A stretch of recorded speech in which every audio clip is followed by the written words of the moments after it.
Hi, hello everybody. I'd like to welcome you to the OB Division's webinar on leadership in times of crisis today. My name is Alex Newman and I am from Deakin Business School in Australia. So again, welcome to this webinar. I'd like to thank the OB Division Executive Leadership, especially Sigal Barsad, for giving me the opportunity today to arrange this webinar. I would also like to thank Deakin Business School for hosting this webinar. We've got 6 panelists here. Unfortunately, one of the panelists is having technical issues, so we'll try and solve that as we're going along. But we wanted to start on time today. So as you can see on your screens, we have our panelists. I will introduce them in a few minutes. Thank you for joining the webinar. It's great to have so many people from across the world. Again, I apologize about the timings. It's not perfect for everybody, especially those in the Middle East and Africa, but we've tried to include as many people as possible on this webinar. Over the last month, we've witnessed one of the worst crises in our history since the Second World War. There's a great deal of uncertainty about what will happen, when the crisis will end, and the extent to which it will harm the economy and business organizations. This crisis has had huge implications for leadership. Political leaders have had to decide when to close their borders, when to lock down the economy. At the same time, business leaders have been forced to make difficult decisions about standing down or laying off staff, how to deal with the concerns of their customers and employees, and how to redesign their business models to ensure business continuity in times of a crisis. So we're going to be looking at that in the context of leadership today, and we're going to be answering a number of questions. Firstly, how best to lead in times of crisis. Secondly, what leadership approaches might be adopted by business leaders to ensure business continuity and survival during times of crisis, and how business leaders might support people in their organizations in times of crisis. We've also got the issue about leading virtually. We're all now doing these Zoom meetings, Skype meetings, FaceTime, etc. It can prove quite challenging, but I think we're adapting very quickly to the new reality, and I don't think the world's going to change after this. We're going to be using this technology more often. So there are positives that have come from this crisis. Our utilization of technology for both teaching and research, and this is one a piece of evidence today in doing this webinar. Hopefully, there may be some lessons for the Academy of Management to learn. We might have to move the conference virtually, so we'll be finding out in the next few weeks what's going to happen. But at the present time, it doesn't look like we're going to be having something in Vancouver, given the present state of affairs. But we'll let the Academy of Management leadership decide how we're going to proceed. But today is a really good test of whether we can do these things by the use of technology. So today we're joined by an illustrious panel from across the world, and they're experts on the topic of crisis leadership. We have Michelle Bligh from Claremont Graduate University. Michelle, can we hear you now?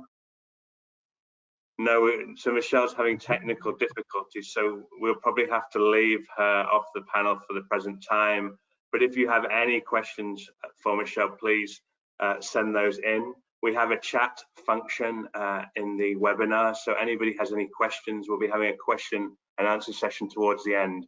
So especially for Michelle, who can't actually speak today, can you send in those questions by chat, and hopefully she'll be able to answer some of those. So we have Michelle, we have David Carrington from Aston University, who's written recently about leadership in times of crisis from a systems perspective. We have Stephen Johnson from the University of Colorado, Boulder. We have Kevin Lowe from Sydney University. We've had to wake up very early today from Australia to take part in this webinar. And we have Ethelyn Williams from Florida Atlantic University. Unfortunately, the final panelist, Bill Gardner, wasn't able to make it today. So first of all, I'd like to get each of our panelists, with the exception of Michelle, because of the sound issues, to introduce themselves. So can I start, please, with David? Could you briefly introduce yourself and talk about your research, please, on leadership and crisis situations? Yeah, sure. Hello from Birmingham, England. It's quite late in the evening here. It's about 10 o'clock. Yeah, nicely put, I think, Alex, with the introduction. I think we're all getting used to this crisis and working remotely and working in lockdown, and I think this is sort of affecting us all. And obviously, what a pertinent time for all of us, really researching in crisis, and we've got this practical case living out day in, day out with us. So it's great to see for us from that perspective. We're probably the only ones who can see it as an opportunity. No, my research really kind of focuses looking at strategy and leadership and dealing with crisis situations, looking at the involvement of cognition and leadership cognition in times of crisis, looking at the issues around consensus and diversity and how that evolves over time throughout a crisis situation, and also looking at the involvement of followers and so forth within that particular research design. Thank you, David. Can I move on now to Stephanie, please? Absolutely. Hi, I'm Stephanie Johnson, and in terms of crisis, I focused on the leader behaviors that are most effective during times of crisis and while teams are under stress. But I think there's much more than just that. I think there's huge implications for a crisis in terms of things like diversity and inclusion, emotional contagion, and just so much of what we think of when we think of implicit leadership theories or leader development. I think every area of leadership is really touched by this crisis. Thank you, Stephanie. Kevin, please. Good morning, afternoon, and evening, wherever you happen to be. I'm Kevin Lowe. I'm at the University of Sydney, the professor of leadership there. My connection to crisis research is in large part with Ethlyn, also here on your screen. We've done a series of studies around presidential leadership, and she'll probably talk a little bit more about that. But it seems like every time we look at presidential leadership, there's some sort of crisis going on, and so it provides a rich territory for that. I also have done a number of literature reviews in the leadership area, and through those have continued to call for more research on crisis leadership, because I think we often read sort of throwaway lines like there's lots of research on crisis leadership, when in fact I think that's actually not the case. And Alex, I saw a special issue of JBE just came out, so well done to you guys there on crisis leadership. But yeah, I think there's a lot of opportunity to do a lot more in this area. Yeah, I looked at the Journal of Business Ethics and only 4 papers in the journal. I think if you look at the Leadership Quarterly, that most of the literature is in the Leadership Quarterly at the moment, probably about 10 or 11 papers. So it's quite a good read. There's some very excellent work in Leadership Quarterly. And Ethlyn, please. Hi, I'm Ethlyn Williams, and I'm an associate professor of management at Florida Atlantic University. So, here in Florida, things are escalating. So, looking at how organizations are handling this, especially the school system has been very interesting. I have 2 elementary age kids and had to try and figure out how to teach them today. But my research is on leadership in times of crisis. It has mainly focused, as Kevin said, on leader selection during 2004 election, which was in the context of post 9/11, and then in the 2008 election, which was right in the middle of the 2008 financial crisis. And so, these provide some really rich context to really examine presidential leadership and, how followers react and the message, and especially we really focus on charisma as being really an effective way of communicating. I've also studied leadership in extreme contexts with large fire rescue organizations. And here the focus has really been on the role of transformational leadership for leader development, and then in building follower self-efficacy, performance, and commitment.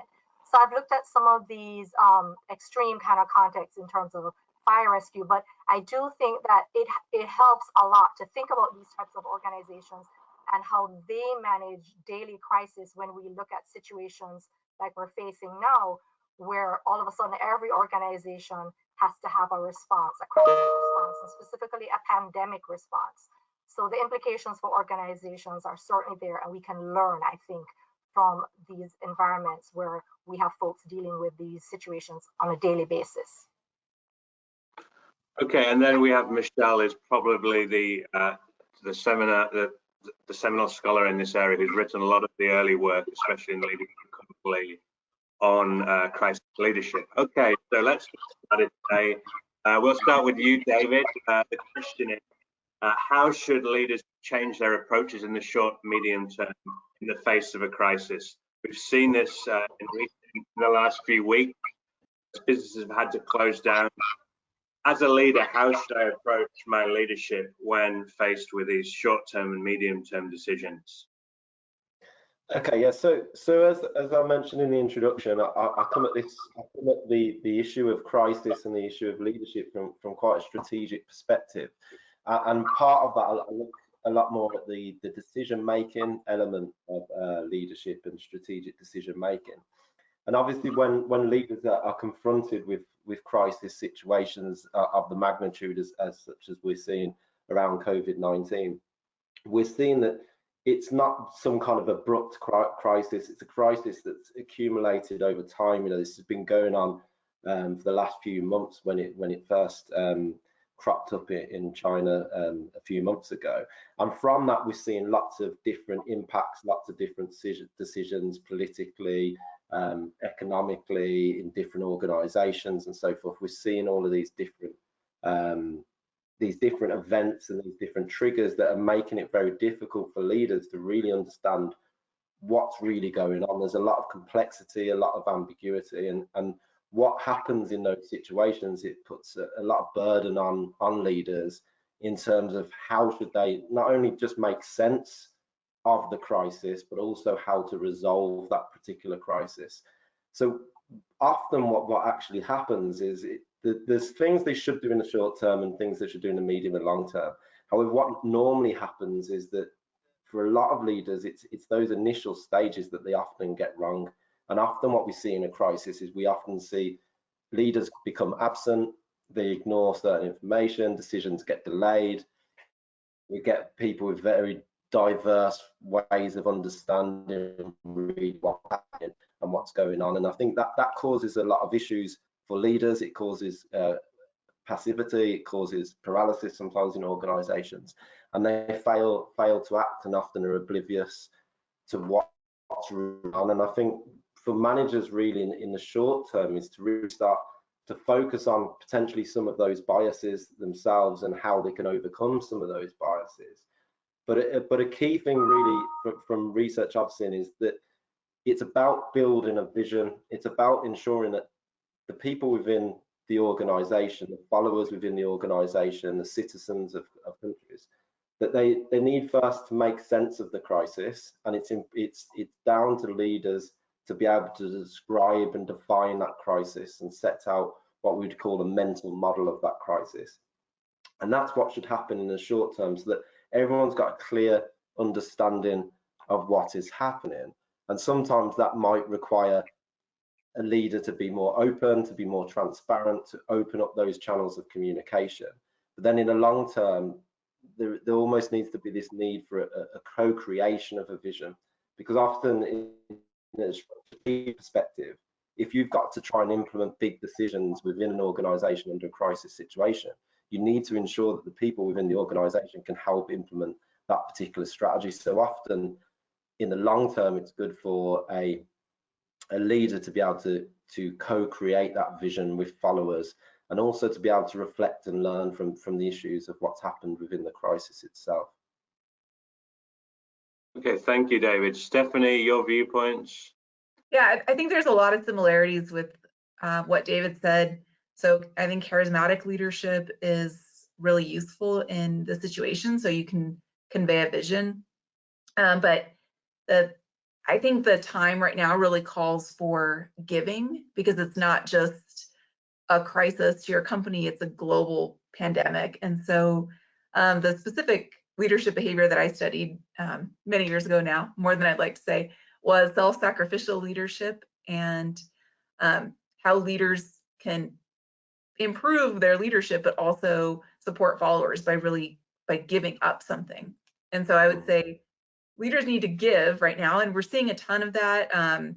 CEOs of the major airlines and major banks and other organizations have cut their salaries to nothing, or to half, or to $10,000 to kind of share in the burden of the crisis. And so I think of Colombia, sportswear CEO cut his salary while continuing to pay employees, even hourly employees who couldn't go to work. So I think that is a very useful strategy. I would also add that when you are giving, there's a few ways to do it more effectively. So making sure that you explain why you're engaging this behavior and tying that act of sacrifice back to the organization's mission, vision, or values. Otherwise, some of the more skeptical people in the organization or in the public might question why the leader is doing this, and so it might not come across as intended. So really giving the reason behind it.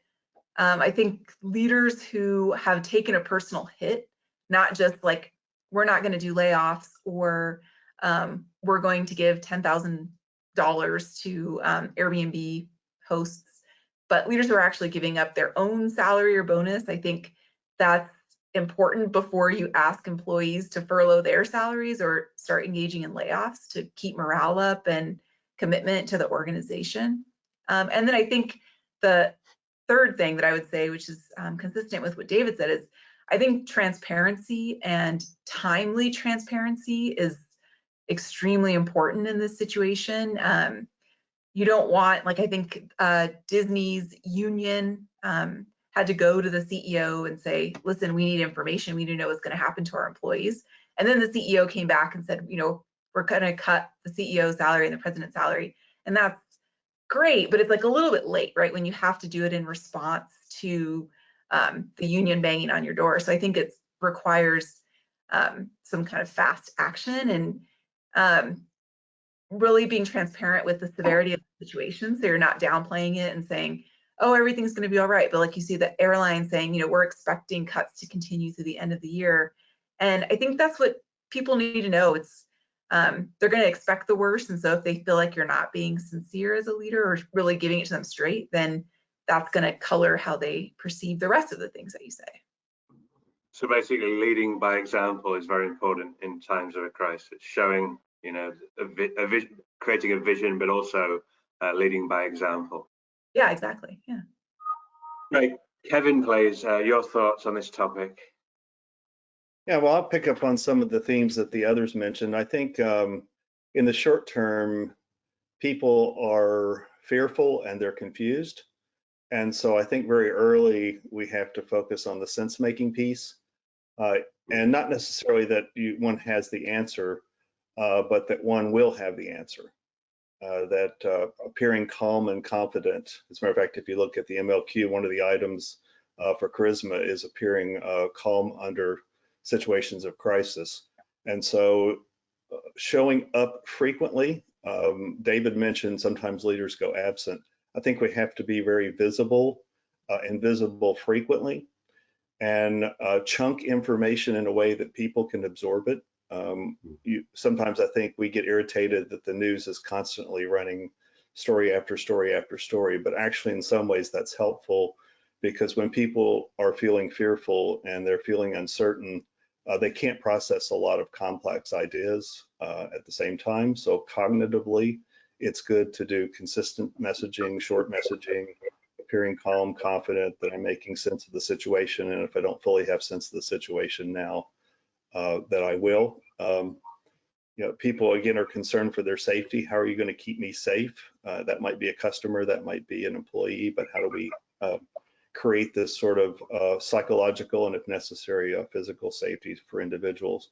So for me, the two big pillars going into the short term are helping people reduce their fears by feeling calm, and helping people make some sense of the situation by giving them consistent updates on information in chunks that they can absorb.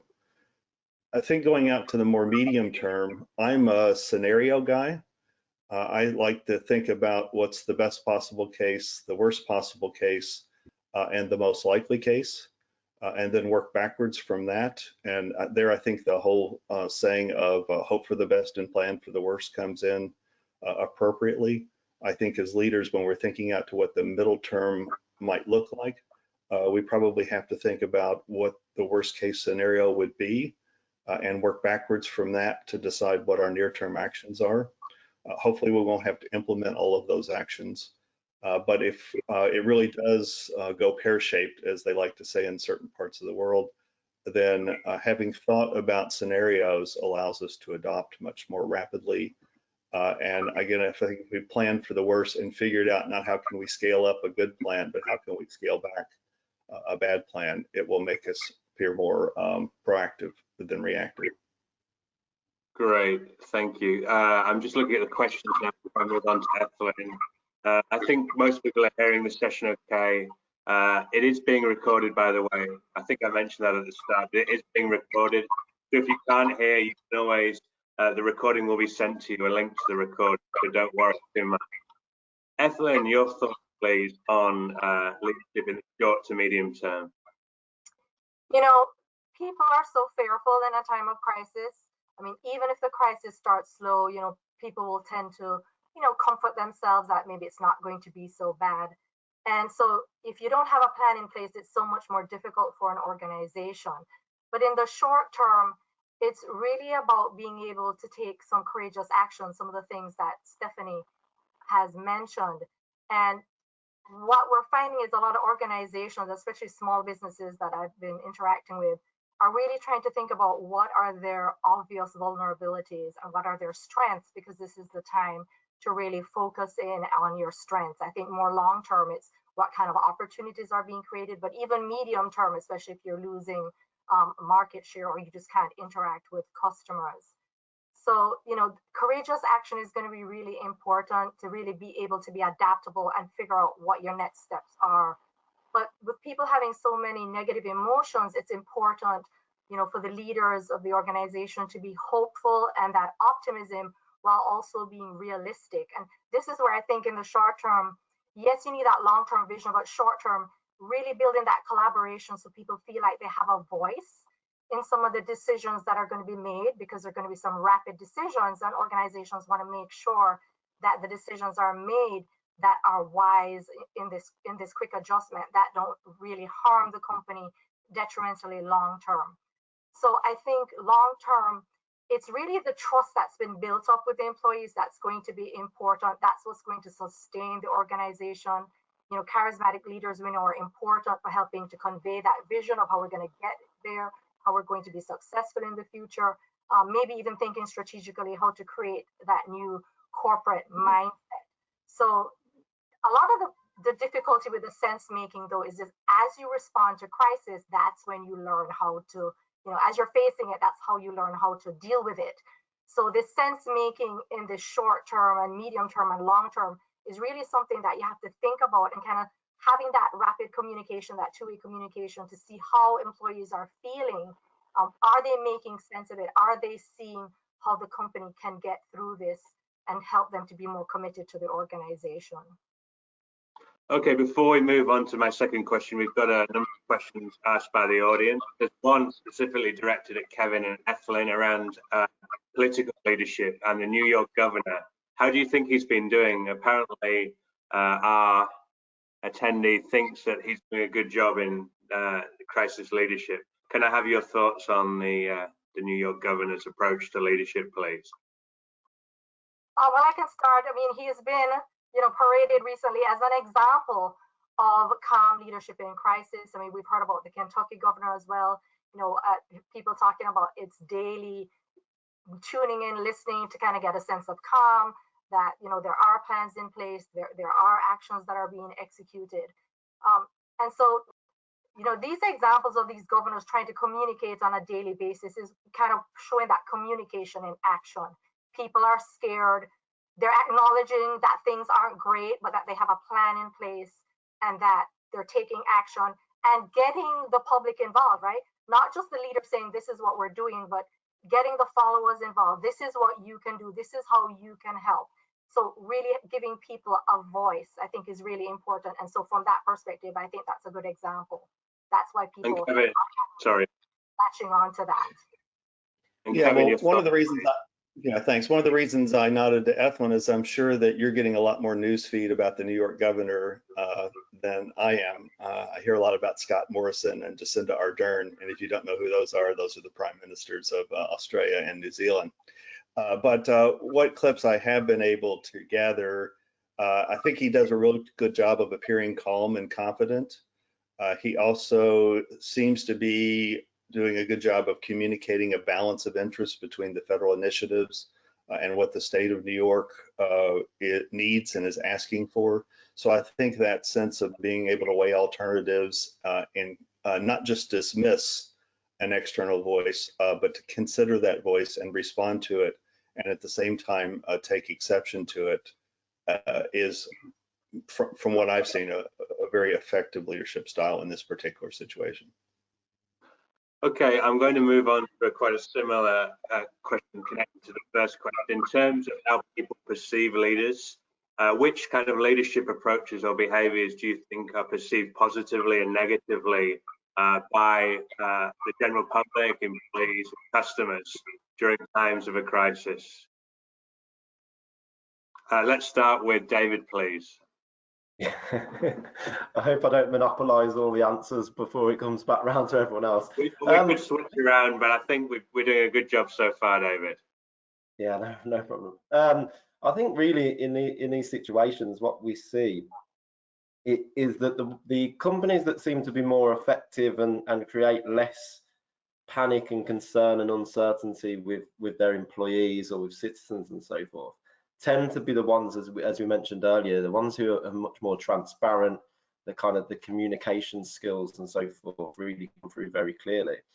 But I think this all links back to the previous point where we have situations in whether it's in government or whether it's in type of organizations when various different leaders within those organizations or within the government will have very different views on what caused the crisis and how to resolve that particular crisis, and that sometimes that diversity of opinion makes that vision difficult to formulate.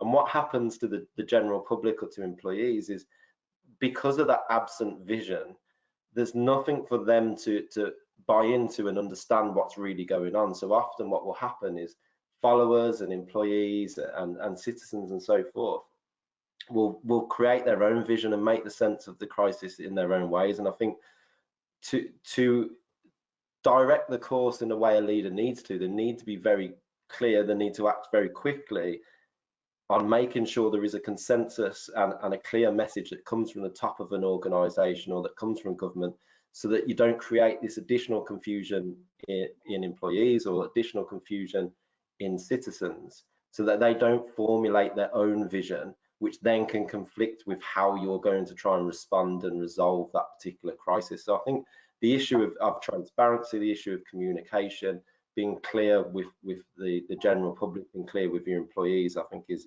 one of the key things that leaders should be trying to adopt.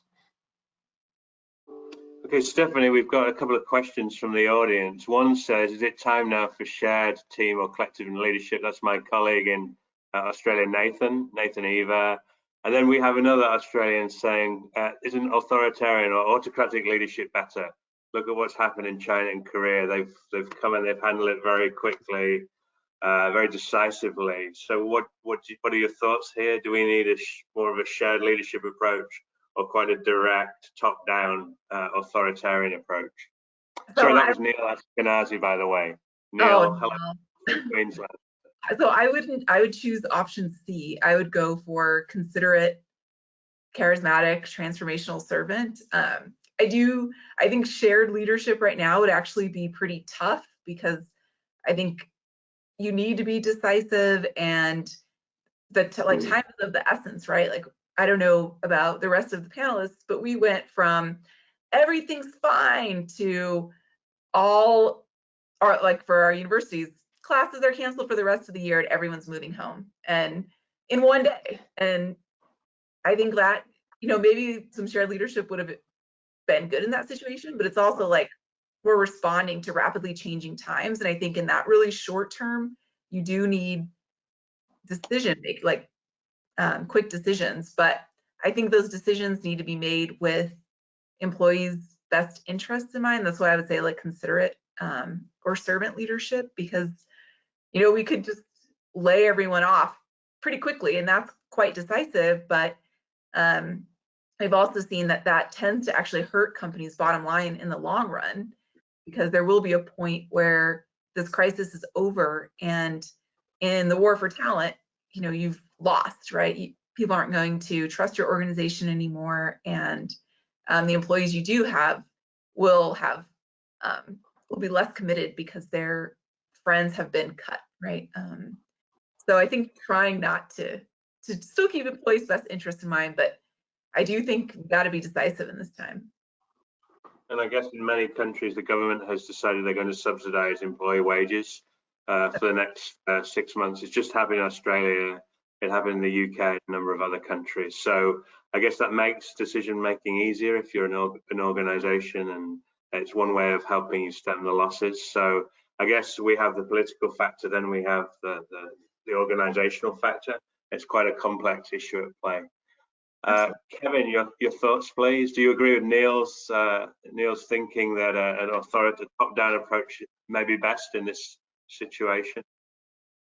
Well, I would never want to disagree with Neil, but what I'll do is I'll do the political thing, because I actually think it's right. I'm not sure that you have to pit autocratic against servant or shared in this particular case. Sometimes we have to make quite autocratic decisions that are actually in service of the people and the constituency that we seek to lead. And actually, it's being a servant, because we may take a political hit as a consequence of making that sort of autocratic decision. I mean, the consequences for various political leaders, the jury will still be out. But I think that, again, we can use that sort of autocratic power often in service of the very people that we're trying to serve. And on this notion of shared leadership, just a brief story.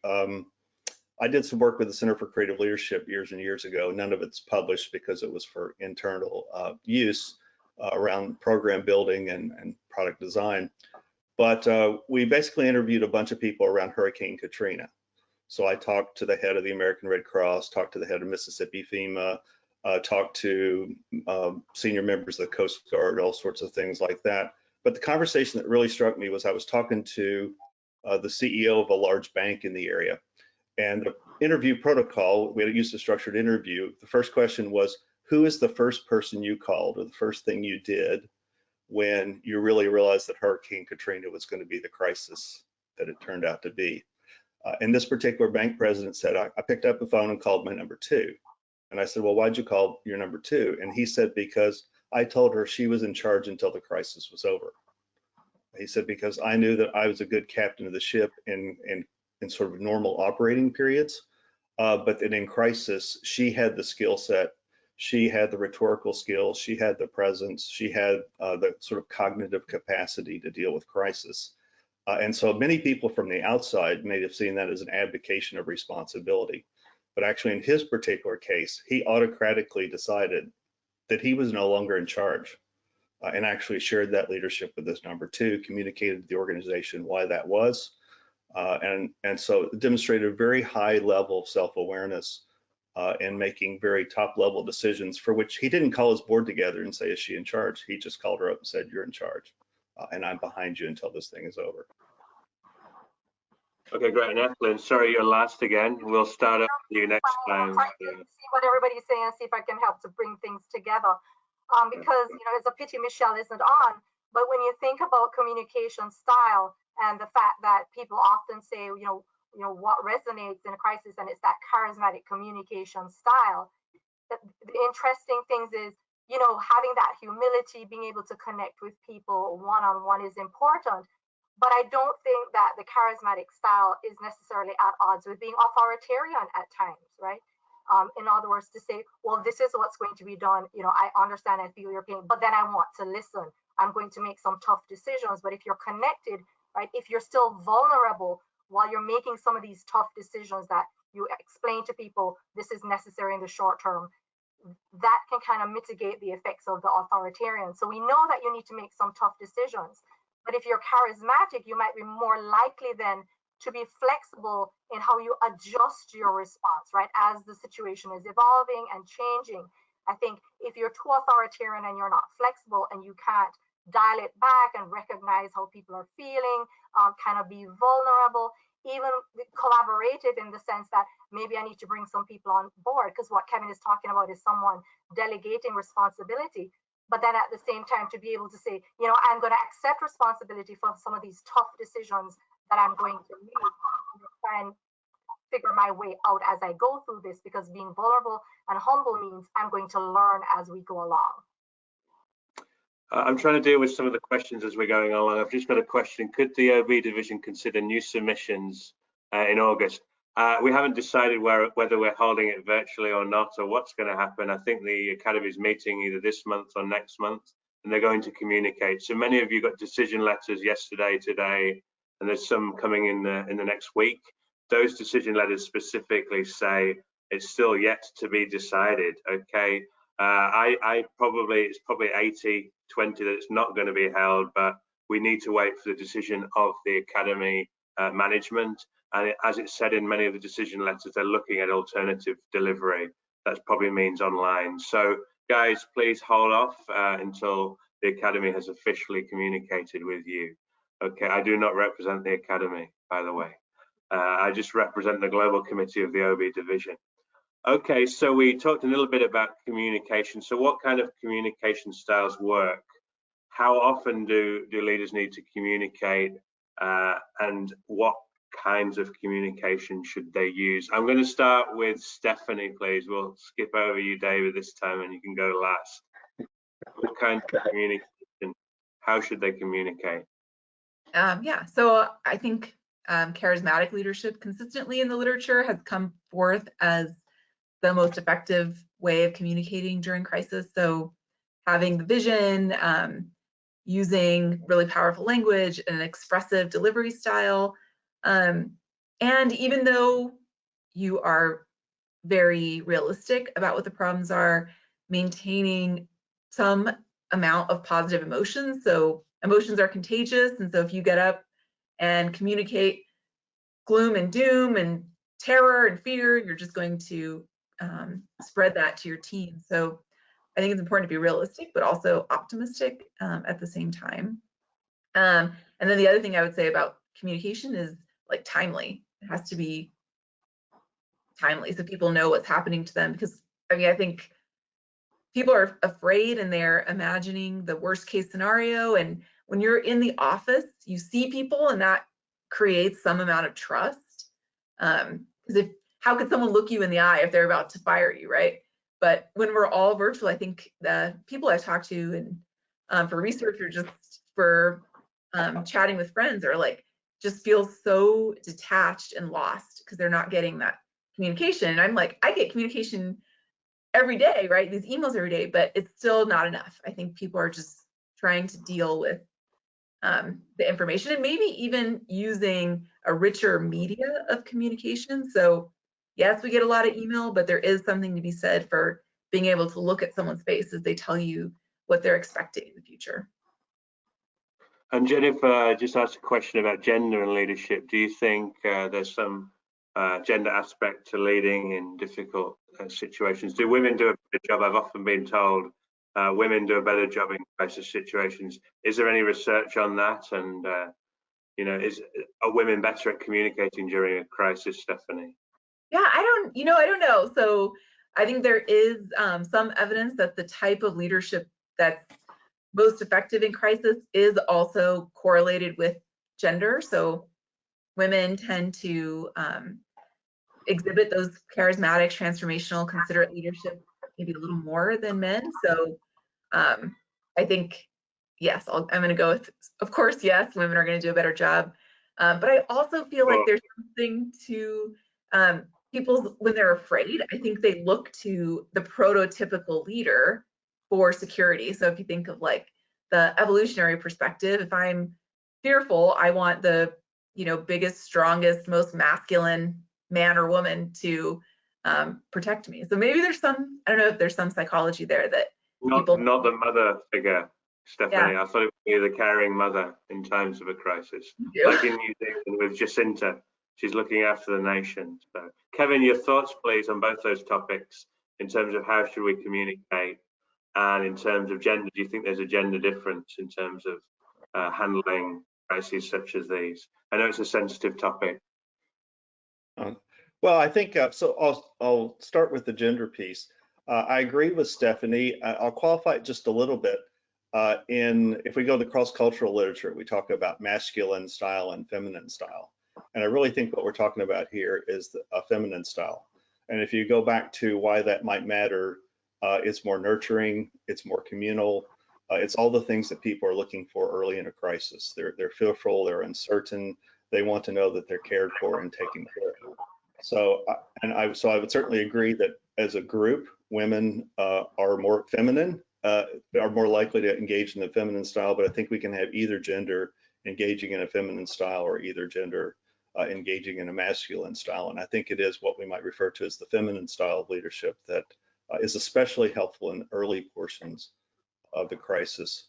On the communication question, I mentioned earlier, I think that we have to communicate more frequently and that we have to chunk it up into smaller, more digestible bites, and that repetition isn't necessarily bad because people are often so shell-shocked they don't hear it the first time around or the second time around.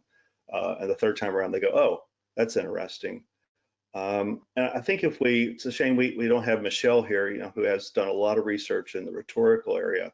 But I think the elements of storytelling are really, really important in terms of how we communicate. That actually what we're going through, even though we don't understand it, is just another chapter in the organizational story.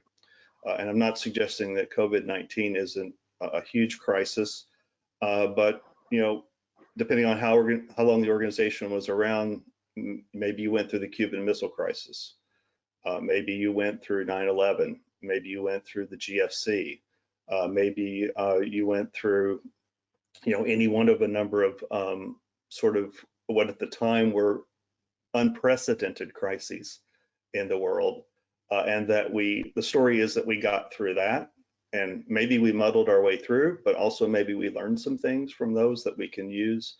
And so I think just casting the current as critical, but also the notion that the organization has persevered and survived through many, many critical incidents that felt just as uncertain at the time, just means this is another chapter in the story. If I'm a startup, then part of the reason I started up was to disrupt things. And what a better time the story is to disrupt things than when things are disrupted.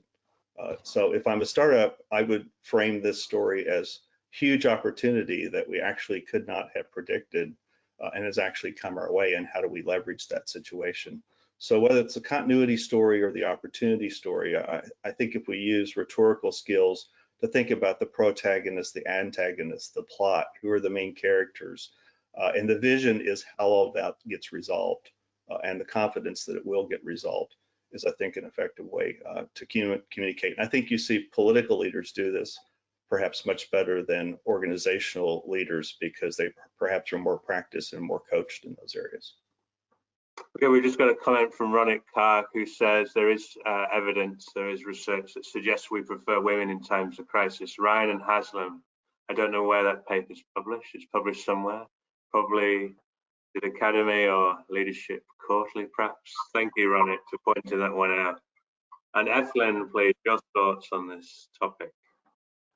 Yeah, so I mean, we do know that women have certain skills and ways of delivering messages, but as Kevin notes, I think it's more the orientation, the feminine versus the masculine in terms of the way that you manage information and deliver it. And really, I think in this type of a setting with crisis, especially if you're moving virtually, this is where the leader needs to be a self-starter or delegate to self-starters to manage this communication.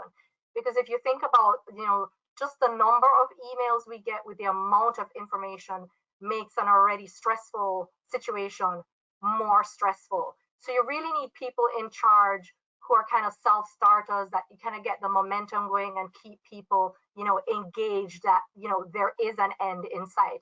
And so this communication really needs to be clear, because virtual correspondence, it can be difficult to get to the point. And so really being careful in the words that you use, right? In the directions that you're given, the deadlines that are being articulated, especially if you're changing goals and changing deadlines for the company to survive in this crisis situation. And so you want to make sure that there aren't misunderstandings, And so, you know, we know that when we talk about virtual leadership, nowadays we talk more about the degree of virtualness, because really all your communication shouldn't be virtual. And so we do have, you know, technology that can help us to do, you know, the video chats like we're doing, get the group together in a video huddle, allow people to express ideas that might get lost because maybe they're not the type who really is comfortable at putting things together in an email. Maybe the kind of person who hears ideas and then through a brainstorming pattern is able to come up with unique and innovative solutions. And that's really what's going to be important, especially for small businesses to survive. Larger organizations tend to have these crisis plans in place and have things that can be executed. And so they may have more planned communication, where some of these smaller organizations are figuring it out as they go. And so I really think that in terms of speaking authoritatively, you know, as opposed to being authoritarian, really sounding like you know what you're talking about and that you do have a clear vision, and, you know, just making sure that people understand that you're on their side, I think is a big thing. And women are more comforting in that sense. The feminine approach is more comforting in that sense, but people want the balance with the authority to know that, you know, there's some decisive decisions that are going to be made that will help everybody out at the end. Okay, I'm going to move on to a new question. We've got a lot of questions flowing through. I'm sorry if I don't get to all of them today. I'm picking out some of the ones I find most interesting. We've got several questions about Trump. I'm probably not going to talk about Trump today. He's already got enough of our attention. We have another question that looks at innovation and creativity. So we've got people asking about adjusting business models to deal with this decline in income, you know, cost retainment, but we've also got questions about innovating and being creative. So Chad Cho talked about how can we encourage creativity, especially when we need to redesign our business models to deal with crisis. We've got another question by Flamur, I'm sorry, I can't pronounce your second name, about how to adjust this cost containment model. So on one side, we're trying to, it's about being ambidextrous, I guess, constraining costs whilst also thinking about the future and readapting business models. How do we deal with these tensions, David? Sorry, I'm springing this one on you because you asked for a special question today. That's okay, it's all right. I think the issue about diversity and innovation, I think, is a very important one, and I think it really is this kind of these situations, these crisis moments for a lot of companies. You know, it really forces them to see whether, you know, whether they can adapt, whether they can change, whether they can survive and weather these storms. And you usually get the more resilient, the more flexible firms who tend to do well in these situations. And often that's because they're a lot more innovative, and they might have been innovative before the crisis, and that's allowing them to be more adaptive now. We're seeing that now with lots of organizations, that their online offering or their remote way of working and so forth is allowing them to be much more flexible and deal with those situations. So those more innovative firms are often doing well in these situations. But I think the crisis situations in themselves breed innovation, because all leaders need to think about ways of resolving a particular crisis. And for most business leaders, for most organizations who are successful when they come out of a crisis, is not because they've returned the business to how it used to be. It's that they've kind of rediscovered what the business could be or what it should be in the future, and they've really got that vision, and they've changed the business into something different, and it's adapted so that it's come out of the crisis a completely different type of organization. And that happens through an innovative process. And what generally happens when you've got a crisis is you might have within your organization lots of different leaders, lots of people within different areas of the business that have very diverse perspectives on understanding the crisis and also how to resolve that crisis. And that diversity of different ideas and generating different ideas creates that innovation within an organization, and kind of organizations that are more open to that process, I think that generates much more innovation and so forth, and allows that. I think sometimes when you have, I don't want to keep going back on this as if we're pitching autocratic versus a kind of more democratic type leadership style, but when you have that autocratic leader who doesn't really take into account lots of different diverse perspectives and understanding of different issues and things that might be happening in the crisis, or how to innovate our way out of the crisis. Those things often get lost and get missing, and sometimes that can lead, to negative effects in the long term for an organisation that follows that particular route. Great. Stephanie, your thoughts on the question, please? Yeah, so ambidextrous nature, having to do with two things at the same time. absolutely. I mean, the thing that really stands out to me is this is when we're going to see the power of diversity. So organizations that are more diverse and have different perspectives are going to be a lot more effective at innovating, of coming up with new ideas for ways to both cut costs, but also ways to serve a diverse population in the US. And I think we're seeing that already with Tesla and General Motors and Ford turning their plants into ventilator plants, and Medtronic, the world's largest global device company, sharing openly their plans to make ventilators so anyone can do it. I think those type of decisions come from that. Like, it just turns out that both Medtronic and GM, for example, are extremely diverse companies. They have very diverse corporate boards and diverse leadership teams, and I think that's helps them in that way. So I feel like, you're quite right that David, that I think this is actually a huge opportunity for organizations to find new ways to serve, because when the crisis is over, the world's not going back, right? We're not going to return to pre-COVID-19. I'm going to work from home for the rest of my life after this. I know it can be done, right? And students, for example, know that we can teach online, some of us better than others, but I think it's going to mean that the landscape of organizations has changed more. In Colorado, they can deliver alcohol to your house. That's not going away. We want that. That's a great idea. And so I think that the organizations that really capture the opportunities are going to survive, and then maybe even end up better at the end. I guess the other positive is around climate change. We're not seeing as much air travel. People are working from home, not using the car. So we've solved two societal issues at the same time. With a crisis, we get innovation, especially in relation to dealing with climate change. Sorry, Kevin, you had your hand up. Yeah, I just wanted to touch on that innovation versus cost containment. One of my great frustrations in teaching classes that I'll ask students the simple, and this is mature students or quite junior students, why do organizations exist? And almost like they've been given a hymnal to sing, they say to make money. Actually the reason organizations exist is to solve problems. And the organizations who solve problems better than other organizations are the ones who become quite profitable. And so I think in thinking about this cost containment versus innovation, we have to ask ourselves the question, how have our customers and our other stakeholders' problems changed? And then prioritize around the biggest problems they're facing now, and take the cost out of the side that's not the problem that they're facing now.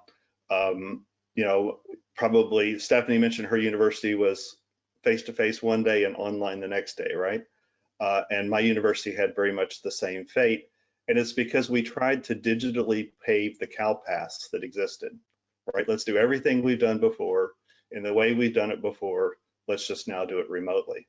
And that's not a very sophisticated way to think about how the problem has changed. And it's not a very sophisticated way to think about taking cost out, because it really won't take cost out, it'll actually add cost. So I think it's redefining the problem for the organization, saying we can't solve as many problems as we used to in the way that we did. And I actually think our stakeholders are much more tolerant of experiments now, and with experiments failing. I mean, Stephanie, you mentioned that some of us teach online better than others, and I think that's absolutely right. But I think that the students right now, our customers, are very tolerant of maybe not having a 100% premium product all the time, because they understand we're experimenting. They actually appreciate that we're experimenting, and they wish we'd gotten, at least in the case of some organizations, wish we'd gotten there much quicker and with much less disruption and much less indecisiveness. So I guess to some, I would say that you innovate around those problems that matter most to your customers now by experimenting, and take the cost out of the problems that aren't as prevalent at the moment. Okay, we've got a lot of questions coming in. I'm trying to do the questions as we're going along instead of having a question and answer session at the end. Given we only have 35 minutes left, guys, we have two other themes that a lot of people have been talking about. One is how to manage virtually, and the other is how do middle managers manage when they don't have the power and authority of senior leaders. So can I go with the second question first? In terms of middle management, how do you exert influence in your organization when you don't have the power that more senior managers would do over your employees, and how do you allay their concerns? Evelyn, please. Where resilience really comes in, and even going back to the leader-member exchange literature and people's feelings of being supported, having a strong relationship with their supervisor is going to be important to be able to have their ideas being taken seriously and shared at the top, because this is when decision making kind of gets compressed, and who makes decisions. And a lot of times, you don't want the decisions in the hands of the middle managers if you're managing a crisis, because you don't want things to get out of control. And so it's a very fine line that you want to tread, because especially with experimentation, is the organization really in a position to be able to manage a costly mistake, right? So there's that trade-off. But then we do know that the people who are closest to the front lines know what the problems are, know what the customers want, and kind of figure it out. You have the example of Brooks Brothers, for example, saying, well, we're in the clothing business, now we're going to figure out how to retool to make these face masks. That you hear that COVID-19 is going to flare again in the fall, is what we're hearing. So business as usual is not going to continue. And how do you deal? I mean, as a mother, I have to think about how do you deal with this workforce? Organizations are finding that they can work virtually, and maybe their middle managers are better and more communicative with their customers when they're working in a more comfortable environment. How do you allow parents to manage working and dealing with children? So, I got the notification from Palm Beach County Schools that, initially we were told schools would reopen May 1st. Now they say indefinitely. And I hear even in some countries, the school will not reopen until January. How do you deal with that workforce to get the most out of them now that they're learning to be productive online, to get the most out of them while they're managing work and family? So this is an area that's really ripe for research if we can get people who are willing to share with us kind of what they're experiencing. And maybe even these qualitative interviews that Kevin's discussing will be so important to kind of get this rich kind of story of comparing different organizations. How are they going about this? How are they getting the creative ideas? How they're thinking about the fact that there's going to be a new normal, and let's manage to that new normal. If you think about the epidemics that we've seen, right? H1N1, SARS, Ebola, I hadn't kept track of all the different kinds of epidemics or whatever that have taken place, but are we seeing more crises when it comes to the environment rather than less, which is going to have us really shift and really be more visionary and transformative in how we deal with this, to come out stronger at the end with processes and models that are going to serve us when more of these types of situations come upon us. So I think that's where we're going to have to really think about how to really work through this. Yeah, we've got a number of questions about the work life, the work family interface, and how to manage small kids at home. If I knew all the answers, guys, I would be sharing them with you. I'm lucky because my kids are 9. Your work day, right? You're changing I've changed my work day. I mean, I'm communicating with other moms, and it's like, I give them their school day in the morning, and I work, my work day has shifted. And that works if you're online. I can shift my work day, But if you're having to manage 2 kids or more in a home and do work at the same time, due to the lockdown, it can be quite difficult. So I've got colleagues who've been unable to work for the past few weeks properly. They're sort of co-parenting with their partner. So it's very challenging. If you're a boss, how do you lead those kinds of employees that have a lot of work family issues to deal with? So Stephanie, your thoughts, please. With support systems too, if you think about that, right? The fact that you don't have the extended family in the home, looking at how different cultures manage and maybe are able to manage, where you have that support system so that you can work while someone is helping you in the home with children. Yeah. Stephanie, your thoughts please on that. So a lot of governments have prevented family members from visiting. Elderly relatives can't visit the house, for example. They're supposed to isolate. So how as a leader do you manage these issues with employees? So I think I can really relate to this question because I have a 6-year-old and 8-year-old child, and they are being homeschooled currently, something I never thought I would ever do in my entire life. And, I think it's a little bit of grace. And so again, like servant leadership, I think comes in here. As a leader, I would say you need to be having one-on-one conversations with each of your employees to understand their unique challenges and opportunities. What can they offer, right? If you're working globally, maybe they want to move their work hours tonight, and that's a good thing. And there's ways that even middle managers can support servant leadership. So it could be if you're doing a Zoom meeting, sending food to people's houses, we can still get delivery food. Or some organizations have vacation banks. You can donate your vacation or sick time to other employees. And so if you do know that some people on your team are more challenged with having childcare issues, as I hear my kids screaming upstairs, you could actually, gift them time to do that work. There's some data showing that parents are actually significantly more productive than non-parents if you control for a lot of things. And so I think you're going to get the most out of your workforce when you're giving them the flexibility and the grace to say, we know none of us chose this, right? It's we're all kind of in this together, and this is a short period of time in the grand scheme of things. And so allowing workers to do what they need, and I think you'll get all of that time back and more in the long run from them, because they'll be so dedicated to an organization that was willing to kind of see them through the storm. So Kevin, how often should we connect with our direct reports if we're managing virtually? Is it important to have frequent team meetings, for example? What's your advice there for leaders out there listening to us today? Yeah, so my first thought about that is that you need to keep everything shorter. Things on the screen, people have distractions like the kids screaming upstairs. So it has to be more intense. If you can send people information ahead of time that they can digest on their flexible schedule, and then just really hit to the point in the short meeting, I think that's appropriate. I also think that people are different. Some people want to be checked in on daily. Some people want to be checked in on once a week. And I think that we should probably already know that about our employees in the workplace, but virtual is different. So one of the questions is, how often do you need my FaceTime?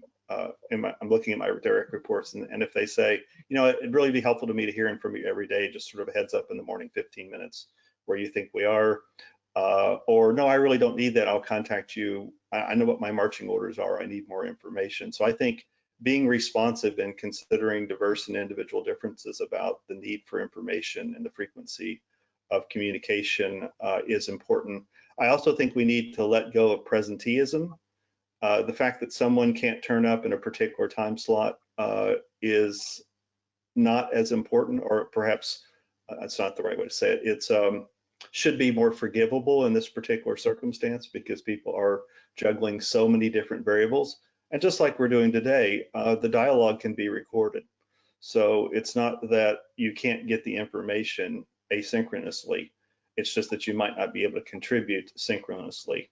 But that doesn't mean you can't contribute asynchronously after that. So letting go of presenteeism. I'm talking to so many of my professional colleagues in industry who are telling me they're on Zoom from 8 to 6 and they have no time to think, right? And think about what that looks like. We're asking people to be adaptive and cognitively process huge volumes of information that's unfamiliar and doesn't fit any patterns that they're familiar with, and then we're not giving them any time to do it. So to circle back to the question briefly, I'd say more succinct communications and sort of thinking about a Venn diagram, a communication where you want everyone to turn up, but then around that, optional frequencies of communication based on individual differences and preferences. Okay, I've just been had emails about Michelle. Michelle, can you hear us? Can we hear you? No, we can't. So Michelle's been trying to dial in on her phone. Apologies, Michelle. And I'm not sure really how to switch you on. So again, my apologies. I'd like to we've got a number of comments around different political leaders. We've had examples of Angela Merkel doing a very good in Germany, and then we have another example of the Brazilian president who's taken a laissez-faire approach to managing the situation. So guys, can I ask you a question about examples of good leadership in this crisis? Can you point out one or two examples each of good leadership, and why do you think it's good leadership? That could be a political leader or a business leader. David, I'll start with you because I didn't ask you questions in the last round. So. Yeah, no worries. I could probably pinpoint quite a lot of bad examples politically at the moment, particularly in good or bad examples, please. The UK Maybe and the US. Yeah. I think it kind of links back a little bit to this autocratic type leadership style again. I think sometimes certain leaders are, I wouldn't say they always rush into decisions, but they make a decision very early on and then have to often backtrack on that decision at a later point. Often when they're getting in information from other people that kind of changes then their viewpoint, and it shows that they're really taking that autocratic stance to begin with probably wasn't the best approach to really understand what was going on around the crisis. So I think we see a few bad examples of that recently. I think it's very difficult to really say what leadership style in this present circumstances working politically. I think there's still a lot to play out in that regard of the social implications, the economic implications, the health implications for different countries. But obviously we've seen lots of different approaches, so it's clear they're not all being led by the science. So they're obviously making lots of other decisions as well. But I think in businesses, we're seeing it in the UK particularly, we're seeing a lot of leaders who kind of were a lot more prepared for crisis situations, and they tend to be doing seeming to be better leaders in these situations. The last few years we've been dealing with Brexit and no deal planning for Brexit and so forth, and there's been a lot of companies who have gone through those sort of preparations ready for it if supply or demand completely drops. They've planned for these particular scenarios. So we're seeing a lot of leaders in them situations tend to be effective. Those ones who have kind of, as Kevin pointed out earlier, kind of already gone through that scenario analysis, done that scenario planning to try and effectively deal with those particular issues that they're confronted with. Okay, thank you. Ashlyn, please. Examples of good leadership. Well, again, I think it's harder with the larger nations as well, too, because, each political structure is so different. And then, you can see that in the case of the US, we can see examples of good leaders, in specific areas. And of course, right, in a crisis, leaders show up. So the states that are having more cases and having more dire circumstances, you're seeing more leadership show up typically. Of course, we've had the example where there's been a lot of criticism in Florida if you compare it to New York, just in terms of responsiveness, right? And following the national lead versus making your own lead. But I do think there are opportunities in kind of smaller nations for opportunities to do things differently. I can give the example of Jamaica, for example, because I do follow their economy since that's, where I grew up. And, they have been praised by the WHO in terms of their response being very early, being very organized, this social distancing very early. Certainly you see that in places like South Korea or China, you see political leadership able to exert more authority and get people to follow. And I think that's really going to be the test. It's going to be after the fact that we're going to see who did a better job, who didn't. And it's really, do you get people to respond to you, which is the test of leadership. Not only did you make the right decisions, did you make good decisions, but were people inspired to go do the right thing. You know, and the language that's been used at this time has been very interesting in terms of things like hold the line. You know, hearing from doctors, people need to stay home, hold the line, do your part, allow us to be successful. And I think it's leaders who capture the spirit of the people that are going to be judged as the ones who were responsive. Thank you, Eslyn. Kevin, please, thoughts on good leadership, perhaps in the Australian context or the... Yeah, well, so I'm in the state of New South Wales, and particularly, and as the Prime Minister, or I always forget what the word is, Deputy Governor, or whatever the right term is, the leader of the state, equivalent to the governor in the US. And I think she's actually done a very good job now of communicating. I think it was a little bit slow to the ball, as much of Australia was, perhaps connecting to the notion of the relationship between the states and the federal here. But I think she's done a pretty good job of communicating consistently, being very present and creating a public face, and appearing to be authentically, and I'm sure my Australian colleagues right now are shaking their heads. But I think that, you know, this is a tough time and it's easy to be critical, but I think she's done a pretty good job. If I look across the pond, I mentioned Jacinda Ardern earlier. I think she's done a very good job in New Zealand.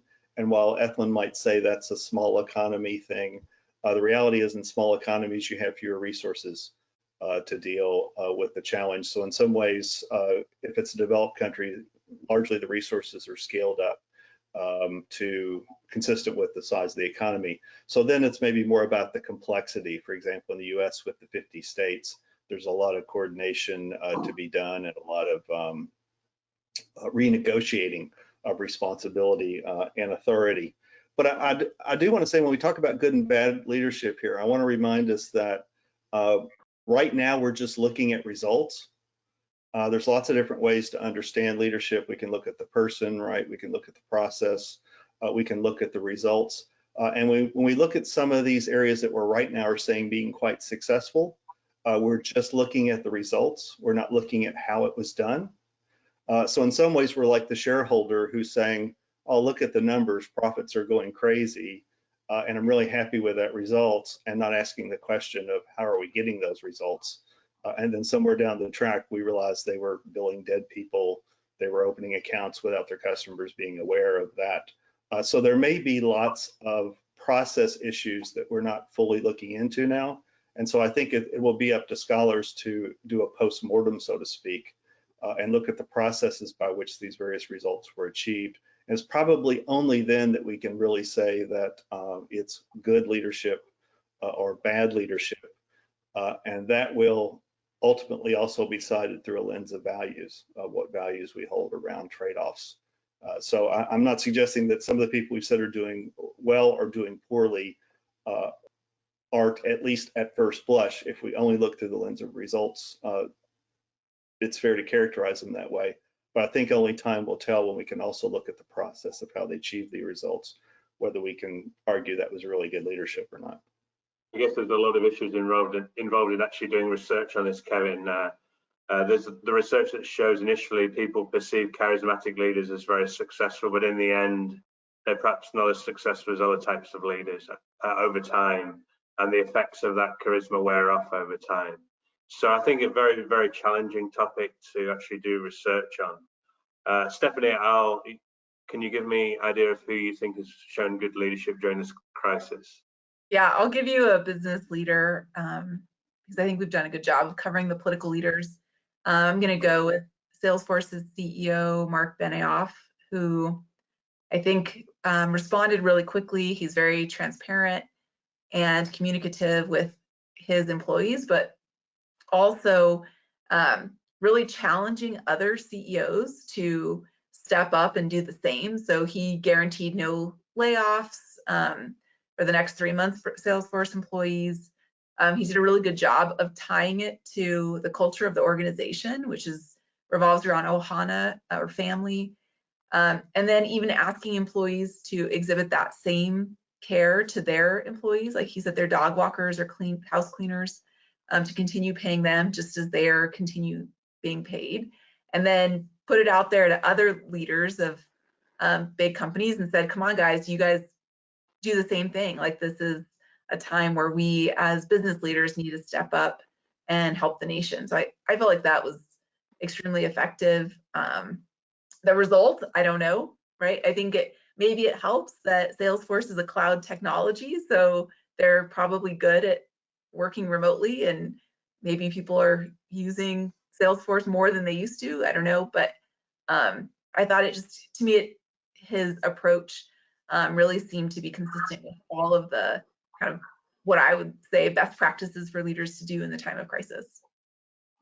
Great, we've got 50 minutes, guys. So I'm going to move on to the research question. In terms of how do we actually do research, it's very, very difficult. We've seen a lot of research done by textual analysis, survey research. What kind of research methods would you advise for looking at these issues of leadership in times of crisis? As leadership it's evolving, it's dynamic, it's very, very, very difficult to actually capture leadership in this context. So what kinds of methodologies would you recommend for researchers looking at this topic? Who should I start with? I don't think we started with Kevin yet, so would you like to go ahead, Kevin? Or has Kevin left us? Are you still there, Kevin? Moved. You moved. Sorry, out of I was getting a message that I was losing bandwidth and to shut my webcam down for a minute, but I'll give it a go. I'm sorry, I was clicking around. Can you repeat the question, Alex?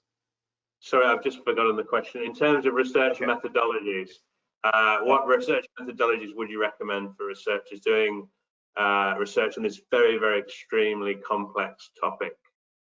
Is there room for experimental research, with in-person methodologies, experience sampling, what other methodologies, textual analysis, what kind of other key methodologies do you recommend for doing research on this topic? Well, I'm going to punt a little bit and say all of the above, but I think that we have lots of good examples of that.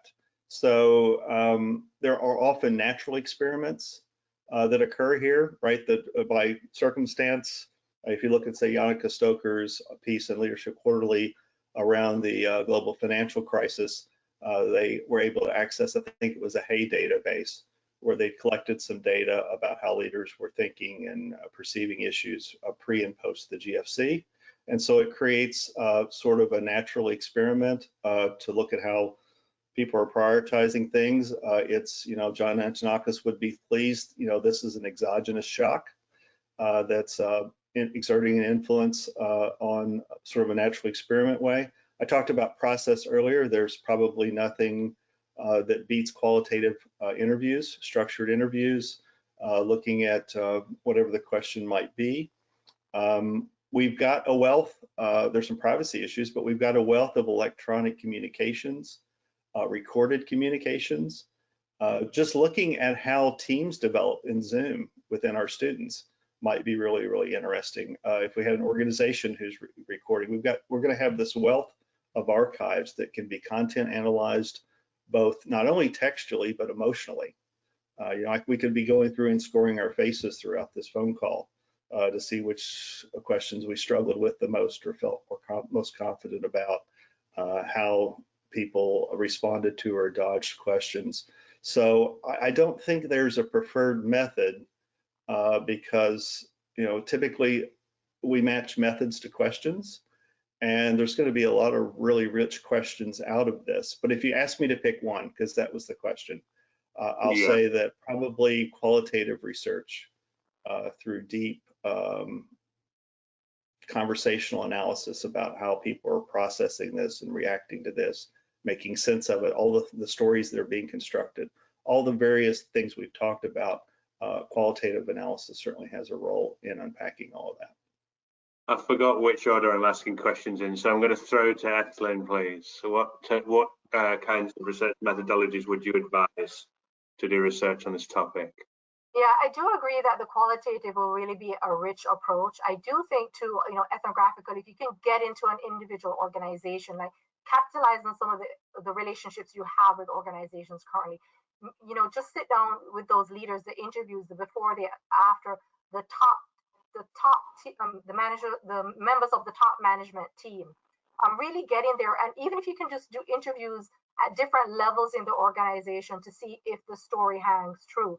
But I think longitudinal is probably what's going to be the most difficult to get in terms of getting in there now. How are people reacting? How are people feeling? And kind of tracking it and continuing to kind of find out how the story is unfolding and how it unfolds 12 to 18 months from now will probably be the most interesting research if you can get some kind of longitudinal data. But certainly contextual analysis, that text analysis, the speeches maybe that are being made by leaders or the emails that they're communicating. If an organization is not willing to have you come in and talk to people yet, will they share their communications that are being, sent out in terms of how they're communicating the changes, the vision, even some of the responses that they're getting back, if they can, kind of make those responses anonymous, but share with researchers at what level some of the responses are coming. I think is very rich and ripe for the qualitative. And then maybe even because, it's a crisis and we know that retrospective accounts when people, are in crisis situations tend to be, more accurate when they kind of reflect on it. Of course, you could have the bias because of panic, but even to go back and then do the empirical pieces with retrospective kind of methodology to kind of what people say when they reflect on how they were feeling. Why did you respond this way? Even stakeholders, customers, if we can be figuring out how to get some of that information. I think the longitudinal is probably what's going to be really interesting for us to know what the processes are that unfolded and how we make sense of this. And Stephanie, please. Sure. So we're an OB group, but I'll try to give a different answer. And that is, I think, taking the strategy approach of looking at organizational behavior, decision-making, predicting things like stock prices and throughout this crisis seems super interesting to me.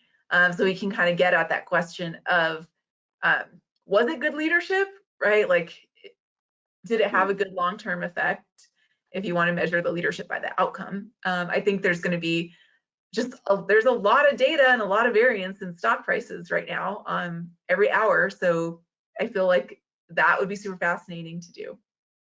And I guess you've got how you deal with shareholders. So we've got a question from Thor from University of Sydney about how to manage shareholder expectations.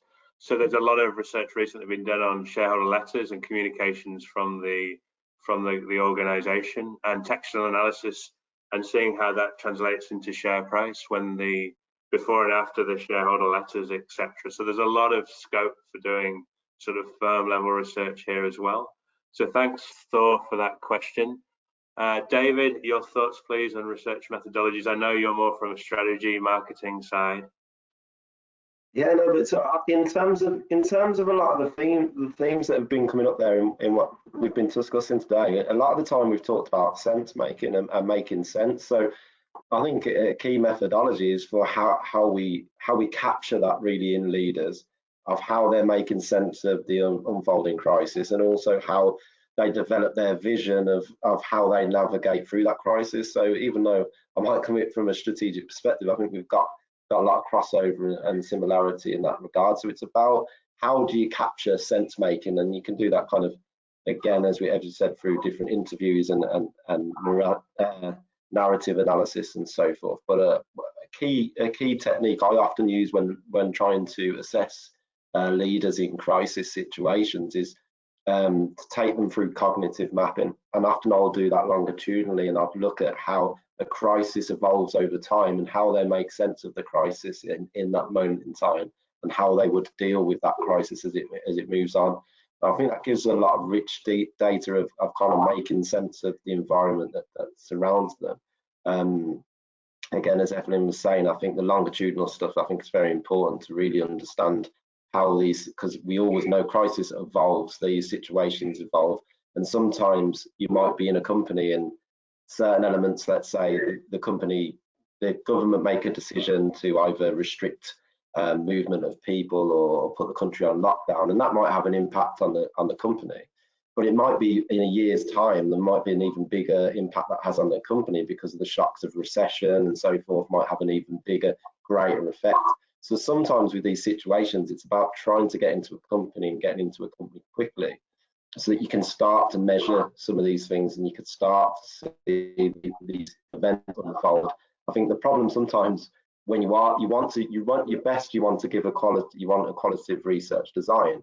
Unfortunately, when you're dealing with companies that are in crisis, the leaders of those organizations haven't really got the time to give you to be interviewed, which causes quite a lot of problems for us as academics. And if they have got a lot of time to be interviewed, then they're probably not dealing with the crisis as well as they should be. Yeah, we've got a question from Elaine. This is probably going to be our last kind of question. Thank you, Elaine Costa. It's about top 3 recommendations for leaders. Can you keep this like 30 seconds, please, guys? So Stephanie, would you like to go first? What are your top 3 recommendations for leaders watching us today? Okay, for leaders, communicate with your employees in a face-to-face richer modality at least 10% of the time per week. Be very transparent and communicative about what's coming down for the organization, and be a servant leader. So make some self-sacrifice to show your team that you're all in this together. Kevin, please. Listen to diverse voices. It's easy to revert to the in-group during this time and be quite insular. So cast your net more broadly because you need information perhaps more broadly than ever before. Stephanie mentioned communicating. I'll just say frequency and bite-sized, I think is really, really important. So managing the message in chunks that the organization can digest. And let's see, I only get one more. I'll go back to my scenario analysis. Do a post-mortem of the various paths you might take. Think about how you would look at that action 12 months from now, and back into why certain things that feel good right now might not actually be the best thing for the organization to do, and then be willing to make those hard choices that you actually believe will result in the best post-mortem. Okay, Eslyn, please. I think one of the key things, if you think about communication, and maybe a lot of it revolves around communication, because as we talked about before, a lot of times the decision makers might be the people at the top. But really being prepared when you're coming before the group with the vision, I think is going to be important in really thinking through, what might be a good approach, getting that input to be able to really come before the organization, before your members, seeming like your plan is something that is believable, that can work. So, we talked about the transparent communication being so important, allowing for questions during this time. And then the empathy, allowing people to tell their stories. I think this is the time when organizations can really thrive by using empathy and allowing people to share their stories and be able to support each other in the organization because they're shared experiences. Okay, finally, David. Yeah, okay. I think sort of some of the key points up there. We've often talked today about communication as if it's kind of top down, as if it's the leader who should be communicating with staff. But I think communication goes much wider than that, and particularly in crisis, it's much more for a leader that they have to listen. They have to hear the voices of those on the front line, those who are really dealing with the key actors, the key customers, the key suppliers throughout this crisis. So I think there's a communication that has to also be bottom up and two-way type communication, and not all this kind of top-down authoritarian type communications. So there's 2 different things about communicating and being transparent, but also listening to ensure that your vision that you create is co-constructed. And I think the final thing I would say then recommend to leaders is be bold. You've got to make big decisions. You can't make small incremental changes. You've got to think about how you're going to revolutionize the business. Okay, well, guys, we're drawing this to an end now. I'm sorry if I haven't addressed your questions. There were so many. I tried to get around to as many as possible, and I think we covered most of them. There's quite a lot talking about different leaders. I've avoided the Trump questions today for good reason. I don't like to talk about politics in these kind of sessions. We have people for and against, so it's probably best not to talk about it. Again, I'd like really to thank all our panelists today. You've done a great job. Even without Michelle, you still performed. It would have been even better with Michelle and Bill here. But having you 4, it's been wonderful, and you've done a really, really good job in answering all those questions. I really want to thank you. If it was in person, I would be presenting you with a gift. Unfortunately, I cannot do that. At the moment, I can't even get out to the post office to deliver something. But thanks again. And we have a comment. Hopefully we will meet in Vancouver. We'll find out in the next few weeks, I guess, what's going to happen in Vancouver. And even if we can't meet face to face, let's organise more of these sessions. Anyway, as a global community, I've been asking the OB division to do more of this. And I think this has been a trial today. We also have one for students that's coming up, I think, in a week's time. So if you're a doctoral student, please look at the communications from the OB division, because there is a special section for you about how to do research in this very difficult time, etc., and dealing with a lot of concerns and queries that we have.